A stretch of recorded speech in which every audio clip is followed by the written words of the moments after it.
सहनौ भुनक्तु सह वीर्यं करवावहै तेजस्विनावधीतमस्तु मा विद्विषावहै। ॐ शान्ति शान्ति शान्ति। ॐ यं ब्रह्मा वरुणेन्द्ररुद्रमरुतः स्तुन्वन्ति दिव्यैस्तवैः वेदैः साङ्गपदक्रमोपनिषदैः गायन्ति यं सामगाः। ध्यानावस्थिततद्गतेन मनसा यस्यान्तं न विदुःसुरासुरगणाः देवाय तस्मै नमः। देवाय तस्मै। Let us chant from 13 to 23. त्रिभिर्गुणमयैर्भावैः येभिः सर्वमिदं जगत् मोहितं नाभिजानाति मामेभ्यः परमव्ययम्। दैवी हेषा गुणमयी मम माया दुरत्यया मामेव ये प्रपद्यन्ते मायामेतां तरन्ति ते। न मां दुष्कृतिनो मूढाः प्रपद्यन्ते नराधमाः माययापहृतज्ञानाः आसुरं भावमाश्रिताः। चतुर्विधा भजन्ते माम् आर्तो जिज्ञासुरर्थार्थी ज्ञानी च भरतर्षभ। तेषां ज्ञानी नित्ययुक्तः एकभक्तिर्विशिष्यते। प्रियो हि ज्ञानिनोत्यर्थम् अहं स च मम प्रियः। उदाराः सर्व एवैते ज्ञानी त्वात्मैव मे मतम्। आस्थितः स हि युक्तात्मा मामेवानुत्तमां गतिम्। बहूनां जन्मनामन्ते ज्ञानवान् मां प्रपद्यते। वासुदेवः सर्वमिति स महात्मा सुदुर्लभः। स्तैस्तैर्हृतज्ञानाः प्रपद्यन्तेऽन्यदेवताः। तं तं नियममास्थाय प्रकृत्या नियता स्वया। यो यो यां यां तनुं भक्तः श्रद्धयार्चितुमिच्छति तस्य तस्याचलां श्रद्धां तामेव विदधाम्यहम्। सतया श्रद्धया युक्तः तस्याराधनमीहते। लभते च ततः कामान् मयैव विहितान् हितान्। अन्तवत्तु फलं तेषां तद्भवत्यल्पमेधसाम्। मद्भक्ता यान्ति मामपि। To summarize whatever we have seen till now, the chapter begins with a promise from Bhagavan to Arjuna. And what is the promise? Arjuna, I will give you everything, the knowledge about me, totally, completely. Who am I? So Bhagavan says, Yatha jnasasi, how to know me as I am, listen, tachrunu. Samagram asamshayam. Everyone can know me, undoubtedly they can know me, provided they have these qualifications. What are they? Mai asakta manaha yogam yunjan mad ashraya. Let him consider me as the supreme in life, the highest in life. Let him put forth sufficient effort. And thirdly, let him surrender unto me, invoking my grace. If these three things are there, then definitely he will gain my knowledge. Jnanam teham savijnanam. I will give you jnanam as well as vijnanam. The knowledge about me and also how to experience me. Not just theoretical knowledge, but also experiential knowledge. Both of this I will give you. And what is the benefit of gaining this knowledge? Yat jnatva neha bhuyo nyat jnatavyam avashishyate. Knowing which there is nothing else to be known in this world. Therefore, the highest knowledge. But then Bhagavan laments, very, very rare few, they even put forth effort in trying to gain this knowledge. Manushyanam sahasreshu kaschit yatati siddhaye. And among those rare few ones who are striving, yatatam api siddhanam kaschin mam veti tattvataha. Very rare few know me as I am, in truth. And then Bhagavan goes on to give the knowledge. He describes two prakritis. What are the two prakritis? Para prakriti and apara prakriti. Higher nature and lower nature. So how does he describe lower nature? 5 elements: mind, intellect, ego. Total 8 factors. Ashtadha prakriti. Nothing but matter. So matter is my lower nature, and what is my higher nature? It is nothing but consciousness which supports the whole world. Yaya idam dharyate jagata.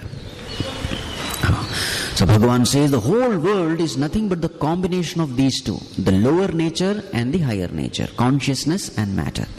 But then Bhagavan says, actually speaking, I alone exist. Mattaf parataram nanyata kinchidasti dhananjaya. There is nothing else other than me. Even this matter is only mithya. I alone am real. Consciousness alone is real. And then Bhagavan advises us to see in this very same world the presence of Him. So wherever you see majesty, wherever you see glory, wherever you see power, wherever you see purity, all these, Bhagavan say, it comes from me. In essence, the point is, this world is divine. The world is controlled by the divine. Each one of us exists in the divine. All our powers belong to the divine. And ultimately we are here only to know our oneness with the divine.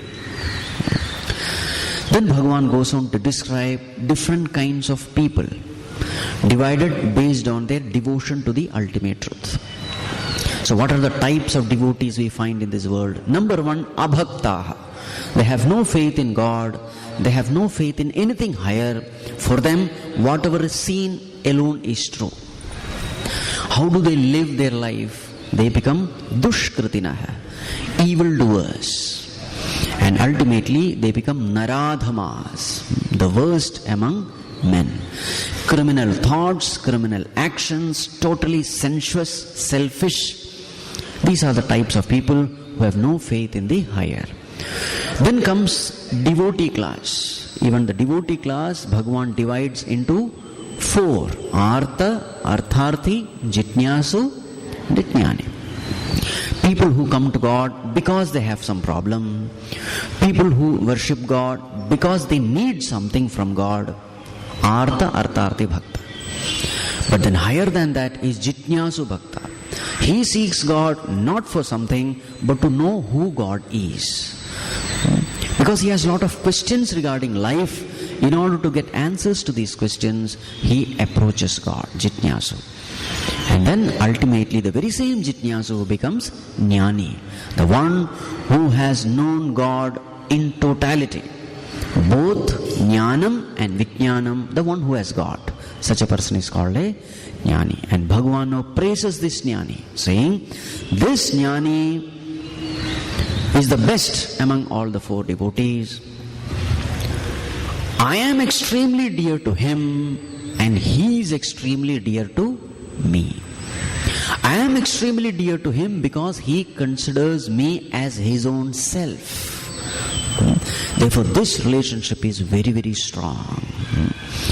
But then Bhagavan says, such a Mahatma is very, very rare indeed. The one who sees the whole world as a manifestation of God. And then Bhagavan described the third category. What is this third category? They are Anya Devata Bhaktas. For them, there is no one single God. For them, there are so many gods, independent gods with independent, limited powers. Now, what is the problem in worshipping them? Bhagavan says the problem is you get only limited results. Because these devatas are endowed with limited powers, so you get only limited results, and many times these results are harmful to you. The purpose of describing this is only to say that, O devotee, worship me, who is the most supreme, the one who has given powers to these limited devatas. All the powers which the devatas have, those powers have come from me alone. So instead of worshipping these limited devatas and getting limited results, turn your attention unto me, the supreme. So what are the benefits? Benefit is, number one, God is your well-wisher. So therefore, whatever you get from God will always be good for you. Number two, you get unlimited results, not limited results. And what is the unlimited results? Unlimited result is you become liberated from birth-death cycle. Unlimited result is that Supreme Bhagavan makes you himself. What is your ultimate experience? Aham Brahma Asmi. I am God is the experience. So Bhagavan gives himself to you. Moreover, worshipping that Bhagavan is very, very easy, unlike worshipping little gods, which are very complicated and a difficult process. Worshipping Supreme Lord is very, very easy. And moreover, the one who worships the Supreme Lord, he is protected by all other negative influences also. So because of all these reasons, we must turn our attention to the Supreme Lord. But then Bhagavan says, but nobody worships me. Why is it so? Let us chant verse number 24. Avyaktam vyaktimapannam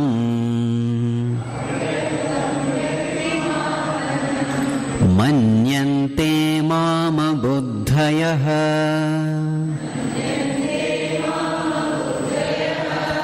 param bhavamajanantaha mamavyayamanuttama avyaktam vyaktimapannam manyante mama buddhayaha param bhavamajanantaha mamavyayamanuttama. Yes. Abuddhayaha, unintelligent people.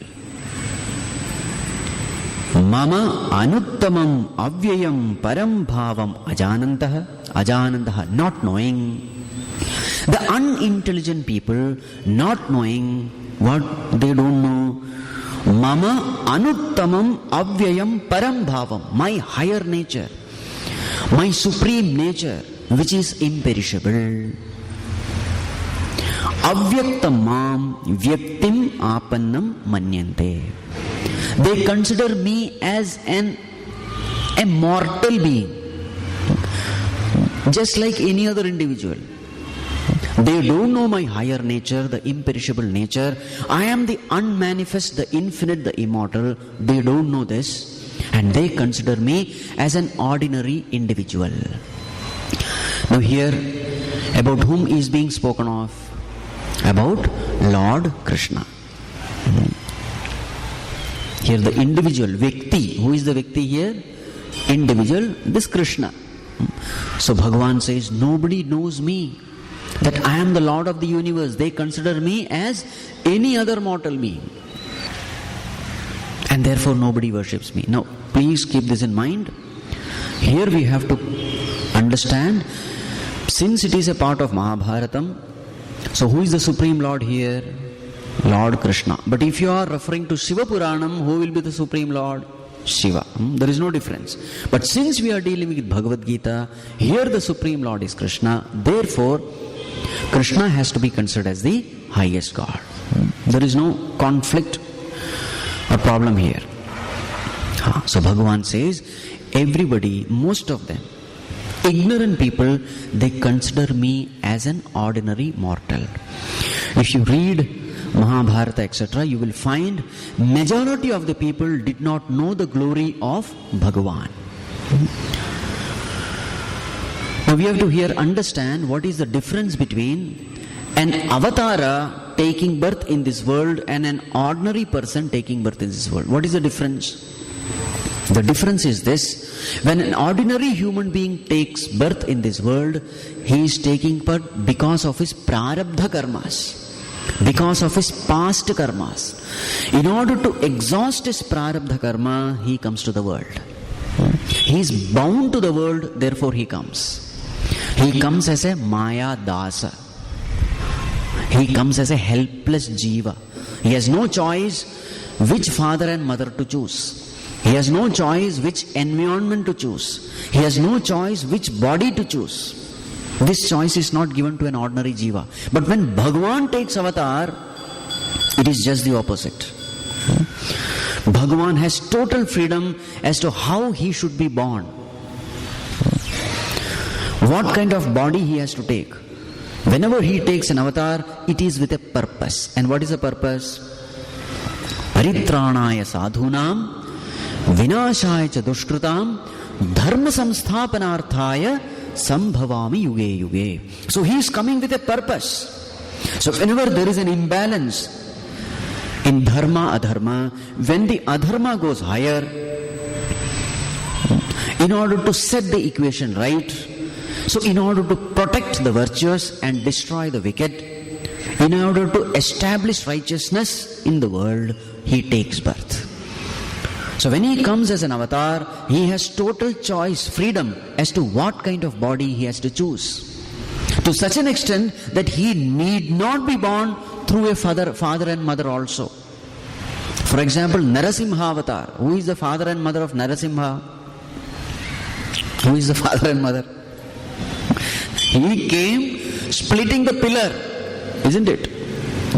So it is totally his choice how he should manifest himself, in which form he should be born. Narasimha, see the body, half lion, half man, isn't it? So he has total freedom.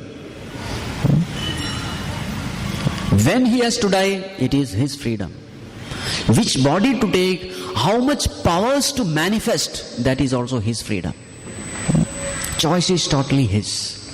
So there is a huge difference between avatara and an ordinary mortal jiva. So here Bhagavan says, I am an avatar, but nobody knows me. And it's a fact, if you read Bhagavatam, Mahabharatam, etc., you will find that very many people did not know who Bhagavan Krishna was. That he was Bhagavan, first of all, that itself was not known. That is why you will find when Bhagavan came as a messenger, in order to establish peace, in order to avoid war, you will find that Duryodhana went to tie Bhagavan, thinking that he is an ordinary person. Then Bhagavan shows his Vishwarupam. There is a very touching incident in Srimad Bhagavatam. So in that scene, Bhishma Pitama was lying down on the bed of arrows. It was the time for him to leave the body. It was the Uttarayana Kala. All the great Rishi Munis, Brahma Rishis, Deva Rishis, Raja Rishis, they had all gathered around Bhishma Pitama because he was going to leave the body. And if you read Mahabharata, you will find that he was the axle of the entire Mahabharata. Entire Mahabharata was revolving around Bhishma Pitama only. So now this great man was going to leave the body. He was lying on the bed of arrows. As you know, Bhishma Pitama was a Ichhamarani. Death was under his control. So he was lying down. And at that time, Bhagavan Sri Krishna comes. And there is a beautiful verse. When Bhishma Pitama sees Lord Krishna, this is a verse mentioned in Bhagavatam. Krishnam cha tat prabhavatnyah asinam jagadishwaram hridistham pujayamasa mayayopata vigraham. When Bhishma Pitama saw Bhagavan seated next to him, tat prabhavatnyah, Bhishma Pitama was one person who knew who Krishna was. Tat prabhavatnyah, when he saw him, Krishnam, who is Krishnam? Jagat Ishwaram, Lord of the universe. Then what did Bhishma Pitama did? What did he do?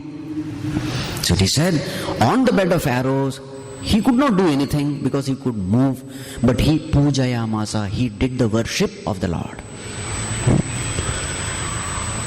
Which Lord did he worship? Mayaya upata vigraham. Vigraham means the form, the body. The one who has taken the body with his own maya. Mayaya upata vigraham. That Krishna who had taken, that Supreme Lord who has taken a physical form in the outer world, pujayamasa, he worshipped him verbally. Not only the outer form, it is said, hridistham, the very same Lord is there in my heart as the very consciousness in me. Now see that. He does the worship of the outer Lord with a physical form. At the same time, he closes his eyes and worships the same Lord in his own heart also. It's a very touching scene there. And this Bhishma Pitama, when Yudhishthira comes to him, he had a lot of questions. He sits beside Bhishma Pitama, and then Bhishma says, so at that time war was over, Pandavas had won the war, Yudhishthira was going to become the king. At that time Bhishma says, see, the whole world, people have become an orphan. Now you should take care of the people just like a father taking care of his sons. Where should you get the guidance and blessing? He says, look at this person who is besides you. Don't think he's your messenger. Don't think he's your relative. Don't think he's your charioteer. He is none other than Bhagavan himself. Therefore, taking his blessings, taking his guidance, you must rule the kingdom. There's a very touching scene there. And then comes Bhishma Stuti.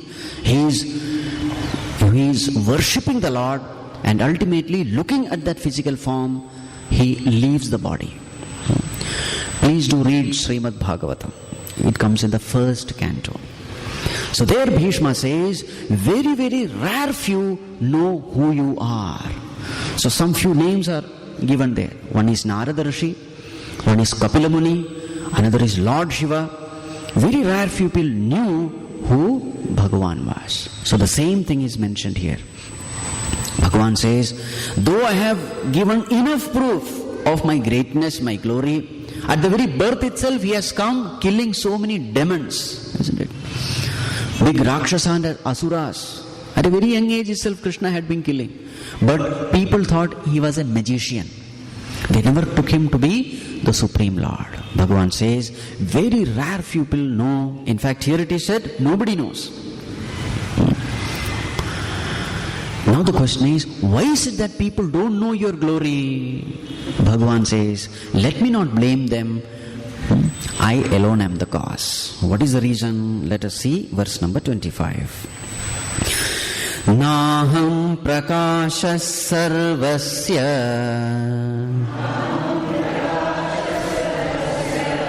yogamaya samavritah mudhoyam nabhijanati loko mamajamavyayam naham prakasha sarvasya yogamaya samavritah mudhoyam nabhijanati loko mamajamavyayam. Yes. Aham sarvasya na prakasha. I am not known to everyone. Here prakasha doesn't mean light. Yes, prakasha means to be known. I am not known to all.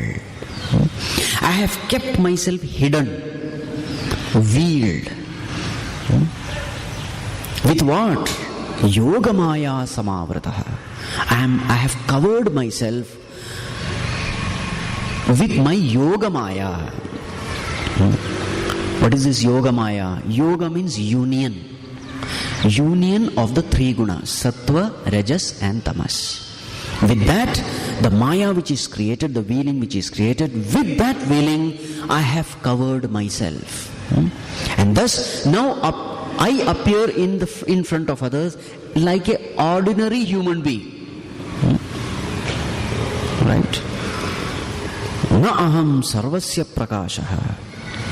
Therefore, I am mudha lokaha. Therefore, these foolish people, ignorant people, mam ajam avyayam na abhijanati.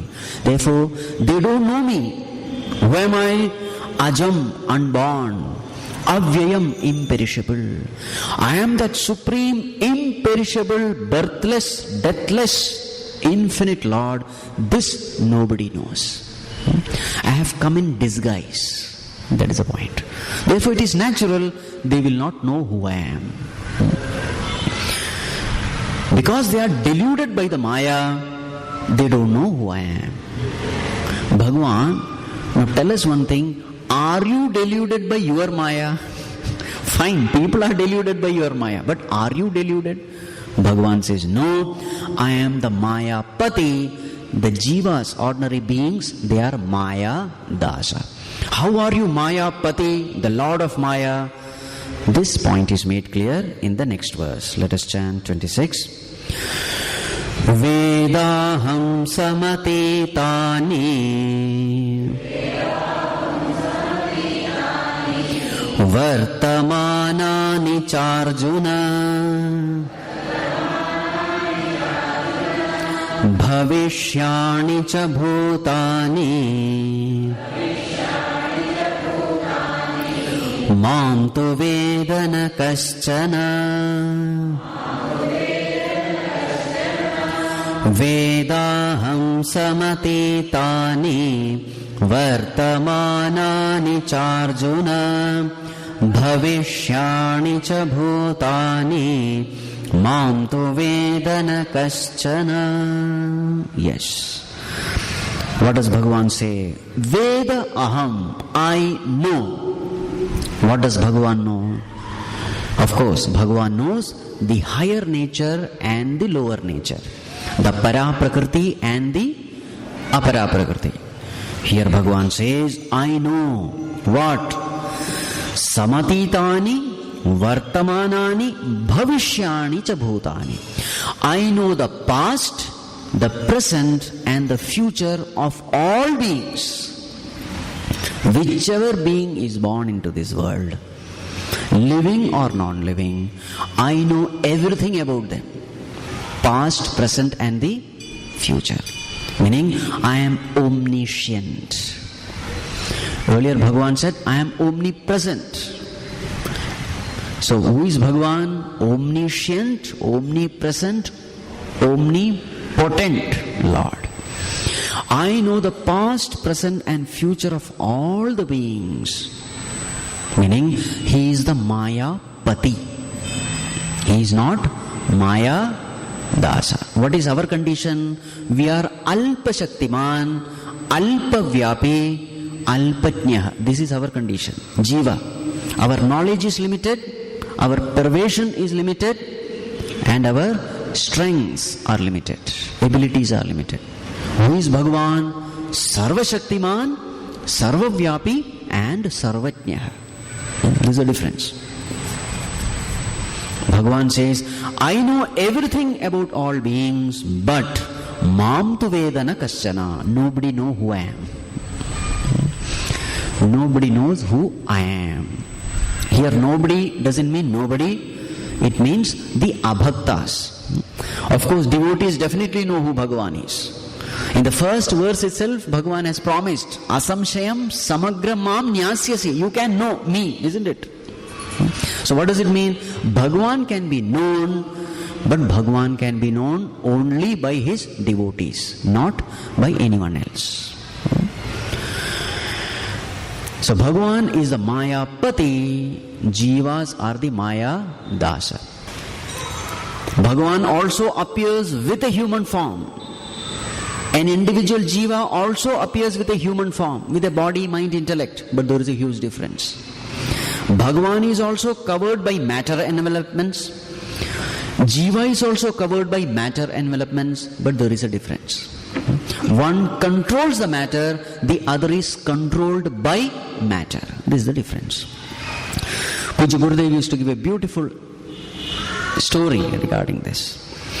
So there was this little boy, he was going with father. So he finds a person accompanied by 2 policemen. So then this boy asked, Father, who is he? So father said, he is a thief. 2 policemen. Later on, as he was walking, he saw another person with 4 policemen. So again the child asked, Father, who is he? Father said, there is a bigger thief, because 4 policemen were there. After some time, he saw the President of India going, hundreds of policemen all around.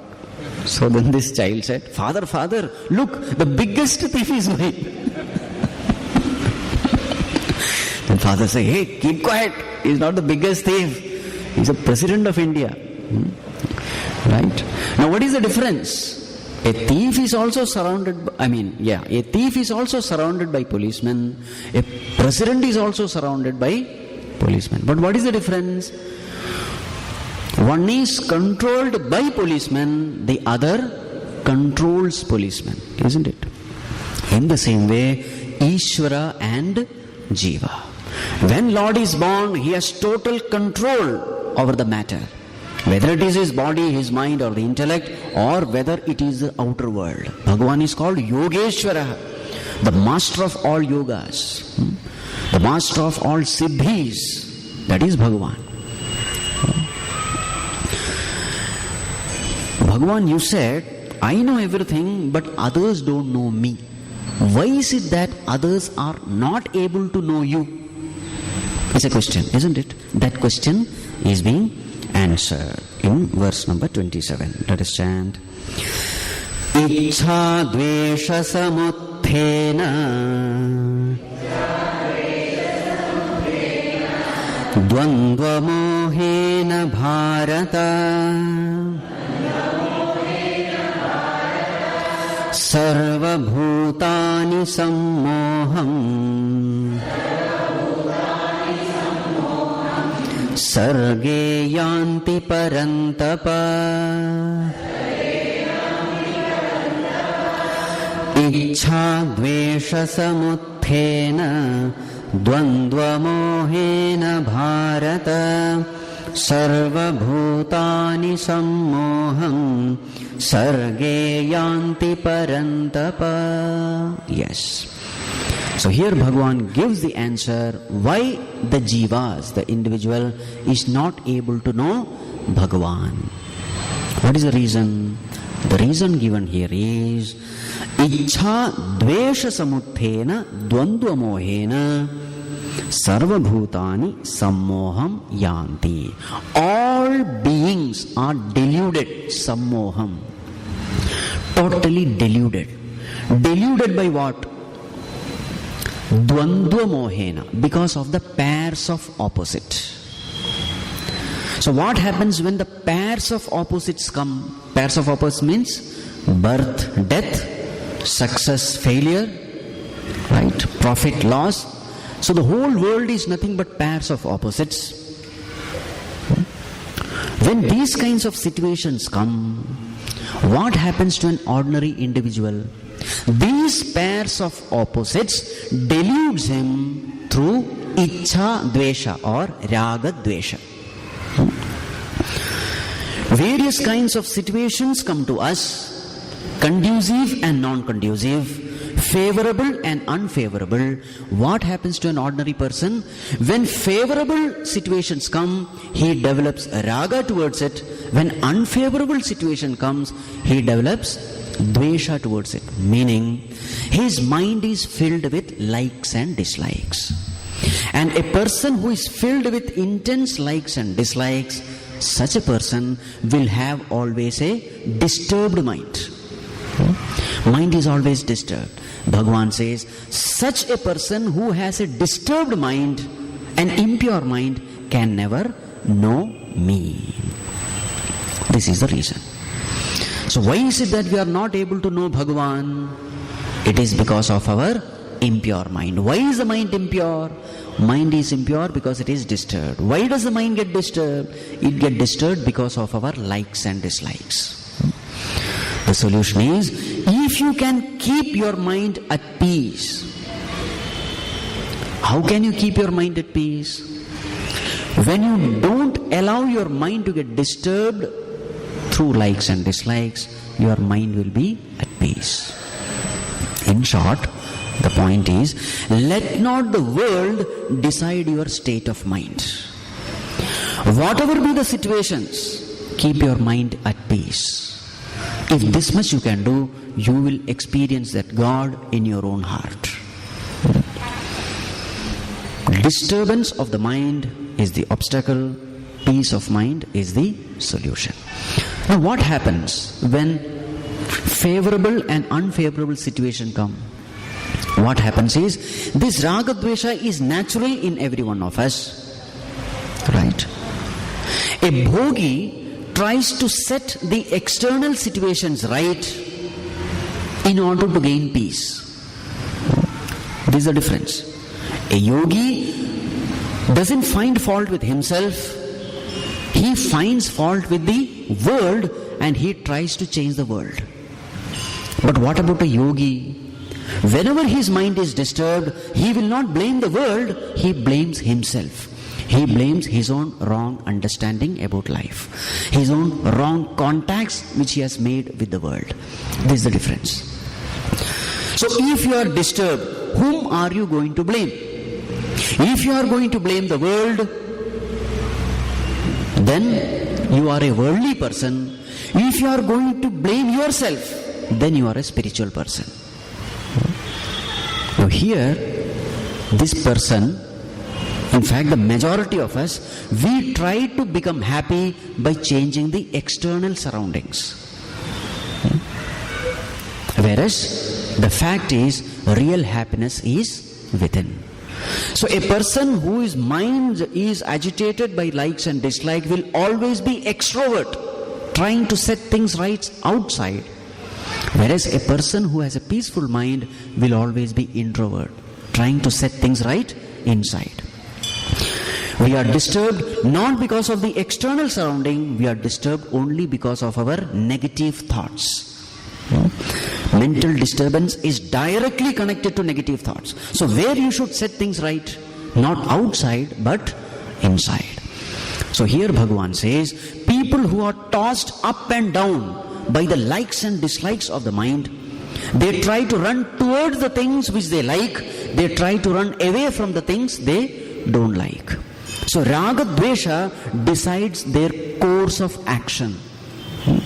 Therefore their attention is always extrovert, therefore they don't experience me who is right in their own heart. So then what is it that we have to do? The next verse gives the solution. Let us chant 28. Yesham tvantagatam papam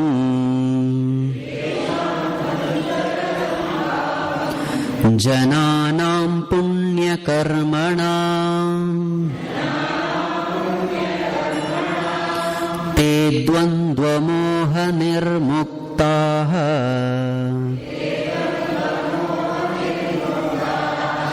bhajante mam dridhavrataha yesham tvantagatam papam jananam punya karmanam te dvandva moha nirmuktaha bhajante mam dridhavrataha. Yes, those people, yesham, those people, tu antagatam papam, those who have put an end to their papa. Papa means sin. Now in spirituality, what is sin? Anything that disturbs your mind is sin. Bas. This is the description of sin. What is it? Anything that which disturbs your mind is a sin. Anything that quietens your mind is punya. Anything that disturbs your mind is a papa. Anything that makes your mind at peace, makes your mind peaceful, is punya. Right? Whenever your thoughts are negative, vulgar, impure, unrighteous, you will find your mind getting disturbed.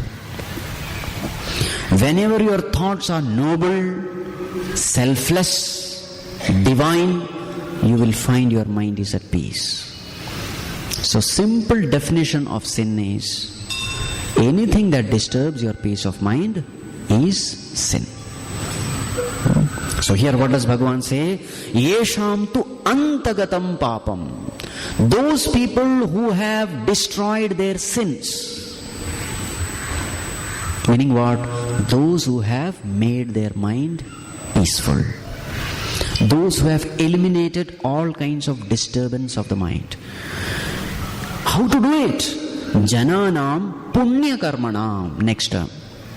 Through punya karmas. How to get rid of all negativities of the mind? By performing punya karma. Now what is this punya karma? Remember, sat karma alone is not punya karma. Sat karma plus the right attitude alone makes it punya karma. Sat karma means what? Actions which are noble.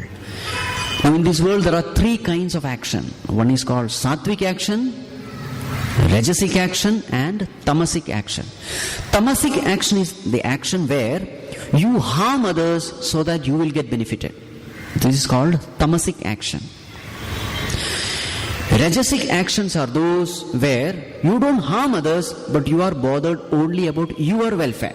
You are selfish. Such actions are called rajasic actions. Sattvic actions are those where everybody is benefited, including you. All are benefited. Such actions are called sattvic actions or sat karmas. Noble actions. Merely doing noble actions will not make it punya karma, divine action. Such noble actions have to be supplemented with right attitude. And what is the right attitude? The attitude of karma yoga. And what is the attitude of karma yoga? Bhagavan, this body is given to me by you. These talents are given to me by you. These abilities are given to me by you. The field to perform action is also given to me by you. The world is created by you. Therefore, O Lord, may I perform actions to please you. This is called the right attitude or the attitude of karma yoga. So number one, you must do the good things, noble things. so that all are benefited. Number two, your attitude also should be right. There should not be any kind of egoistic attitude. So performing your duties as best as you can as a worship of the Lord in the service of humanity. This sums up what is Karma Yoga. When such actions are performed, these actions are called Punya Karma. Right. Now what is the benefit of doing Punya Karma? When you do action with this attitude, your mind becomes pure. Your mind becomes free from all kinds of negativities. Your mind becomes filled with positive virtues. So when the mind is filled with such positive virtues, Bhagavan say, Te Dvandva Moha Nirmuktaha. Next term. Dvandva Moha Nirmuktaha. Such people become free. Muktaha. Nirmuktaha. Become free from what? Dvandva Moha. Delusion caused by Dvandva. Meaning their minds become free from likes and dislikes. It becomes free from Ragadvesha. It doesn't get agitated because of the tossings in the world.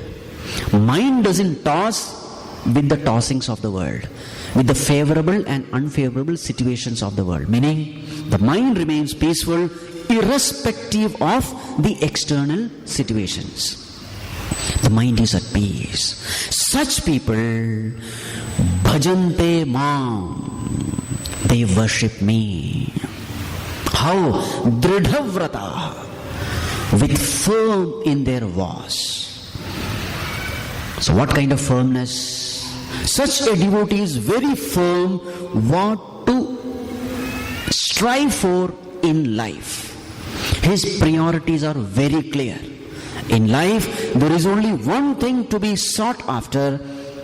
There is only one thing to be known. And that one thing to be known is myself.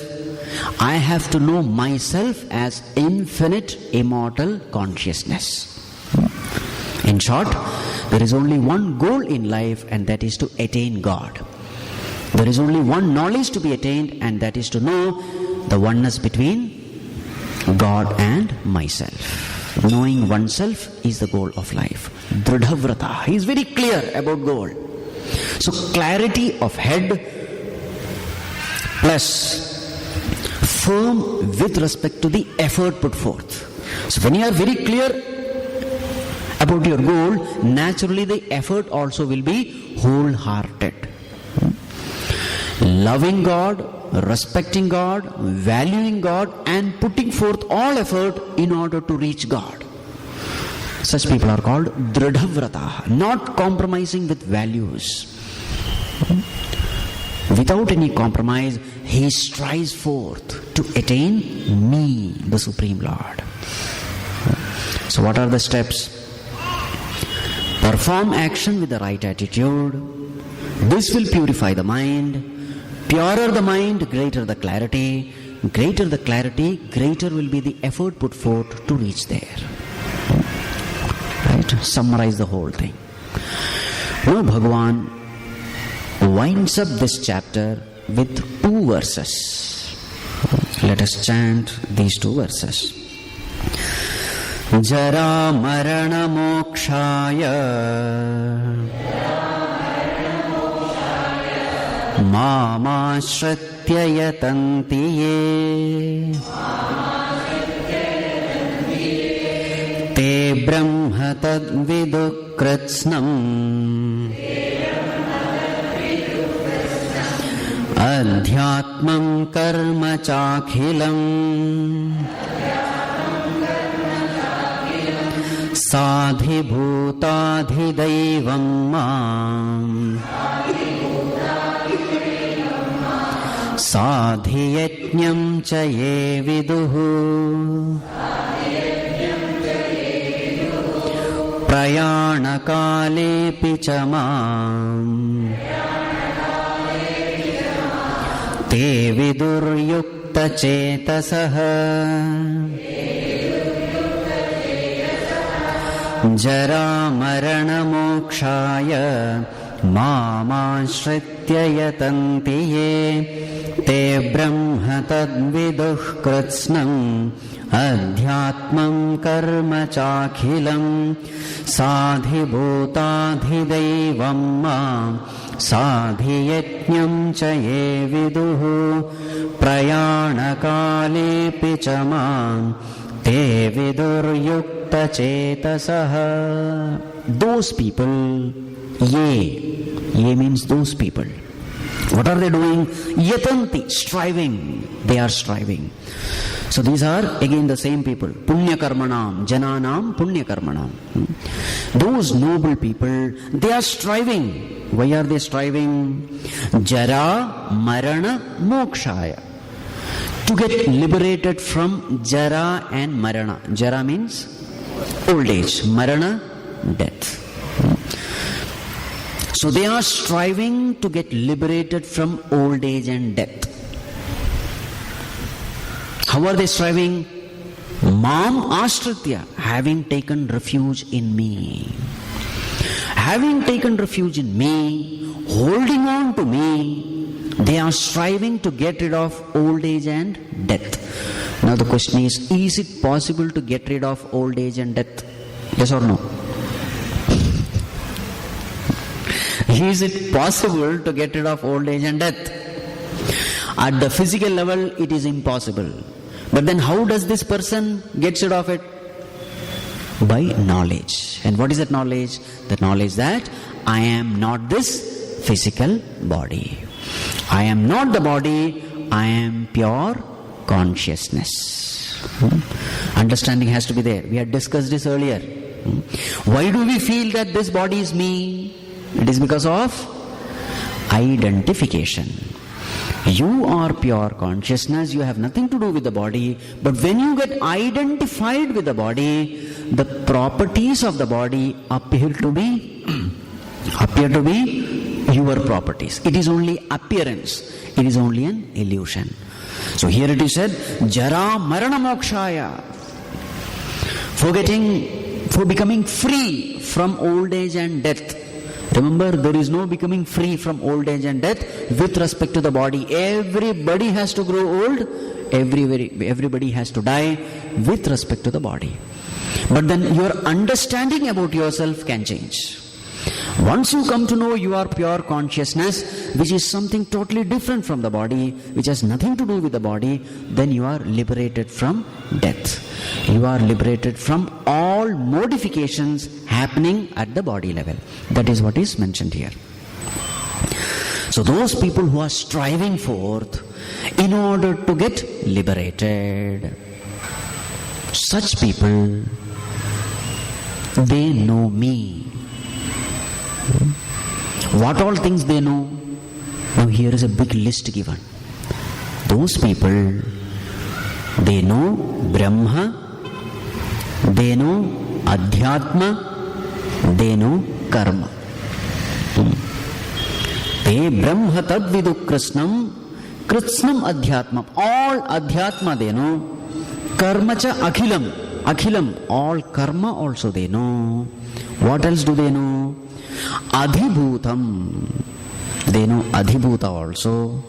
Adhidevam, they know that also. Sa Adhiyajñam. How many terms over now? Karma, Brahma, Adhideva, Adhibhuta, Adhyatma, Adhiyajña. How many? 6 terms. So this person who holds on to me and strives, they come to know these 6 factors. Right? And not only that, Prayana kalepi chamam te viduhu yukta chetasaha. Such a person who is yukta chetas, totally integrated within, having an integrated personality, not a split personality. Integrated personality means what? Mind and intellect striving for the same thing. Such a person is called yuktaha, integrated. Mind loves God, intellect values God. There is no split. You love the same thing which you value. In this case, God. It is not necessary that whatever you value, you love. And it is also not necessary that whatever you love, you value.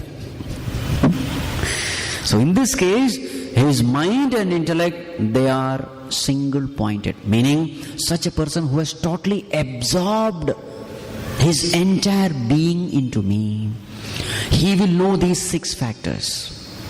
While living, prayana kale pichamam te viduhu, even at the time of death, prayana kala means death.